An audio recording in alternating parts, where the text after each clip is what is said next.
Halo teman-teman, di sini kami dari kelompok 2 akan menjelaskan terkait statistika dengan menggunakan Excel. Dan laptop yang kami gunakan adalah laptop dengan Windows 7 dan aplikasi Microsoft Excel tahun 2007. Silakan disimak. Baik, yang akan kita lakukan pertama adalah menginstal menu data analisis. Jadi, Excel merupakan aplikasi yang menyediakan data analisis untuk memudahkan dalam pengerjaan statistik, yaitu meliputi korelasi, regresi, dan uji hipotesa, serta lain-lain. Jadi, yang pertama akan kita lakukan langkahnya yaitu mengaktifkan dulu program add-ins yang ada pada Microsoft Excel. Langkah-langkahnya, yang pertama, teman-teman bisa klik Office button pada sebelah pojok kiri bagian atas. Lalu, pilih Excel Options. Lalu, klik Add-ins. Pada dialog box Manage Excel Add-ins, klik Go. Pada dialog box, centang Analysis Toolpack dan Analysis Toolpack FBA, lalu klik OK. Lalu kembali ke Excel, pilihlah menu Data.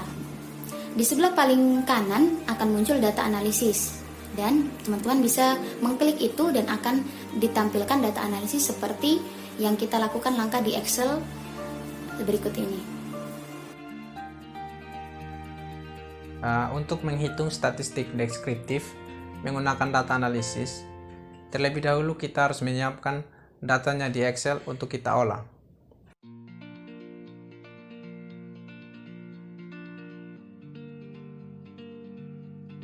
Setelah datanya sudah ada, kita langsung pilih menu data, kemudian data analisis, kemudian pilih deskriptif statistik, dan kemudian setelah muncul dialog box deskriptif statistik, pada input range masukkan data yang akan dihitung deskriptif statistiknya, yaitu penjualan, dengan cara klik tanda input di sebelah kanan input range, lalu meng-highlight kolom B2 sampai dengan B13, kemudian centang pilihan summary statistik dan klik OK. Hasilnya akan muncul secara otomatis pada worksheet baru, mulai dari min sampai dengan code atau banyaknya item observasi. Saya akan menjelaskan cara membuat histogram. Pilih menu data analisis, kemudian pilih histogram dan klik OK. Selanjutnya, masukkan data penjualan dengan cara klik tanda input sebelah kanan input range, lalu meng-highlight kolom B2 sampai dengan B13. Kemudian centanglah pilihan Cut Out dan klik OK. Hasilnya sebagai berikut.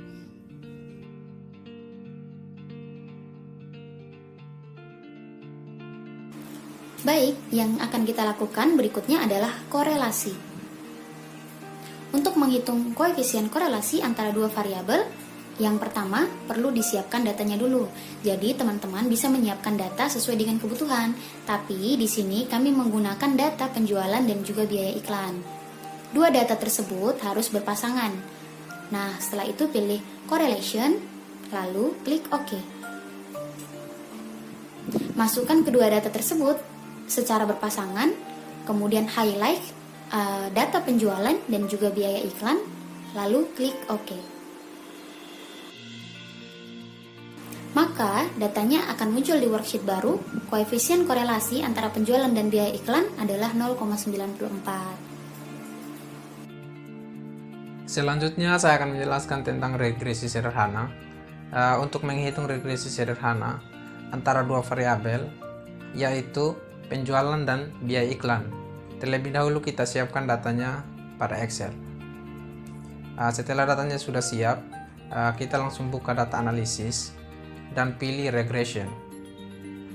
Setelah pilih regression, langsung klik OK. Pada input Y range-nya kita isi dengan penjualan, sedangkan pada input X range-nya kita isi dengan biaya iklan. Dan hasilnya secara otomatis akan ditampilkan pada worksheet baru.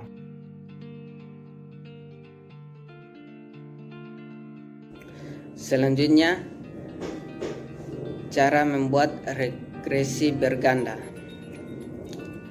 Untuk menghitung regresi dengan lebih dari satu variabel independen atau regresi berganda, terlebih dahulu kita siapkan data ketiga variabel.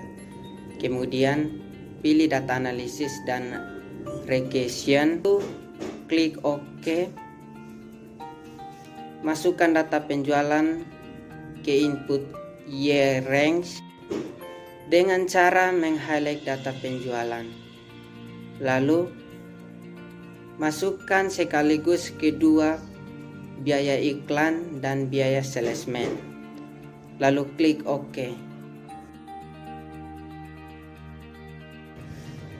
Selanjutnya, hasil regresi berganda ini akan ditampilkan ke sebuah worksheet.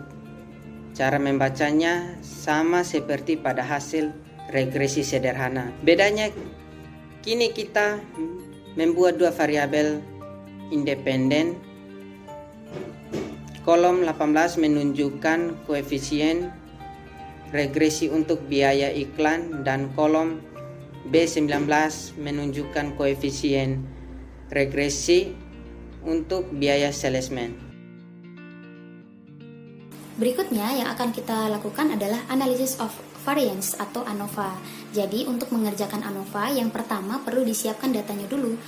Di sini kami mencontohi dengan data kelas A, data kelas B, dan data kelas C. Kemudian pada data analisis, teman-teman bisa pilih ANOVA single vector. Lalu klik OK. Masukkan data nilai ke tiga kelompok tersebut dengan cara meng-highlight tiga kelompok itu ke input range, lalu klik OK.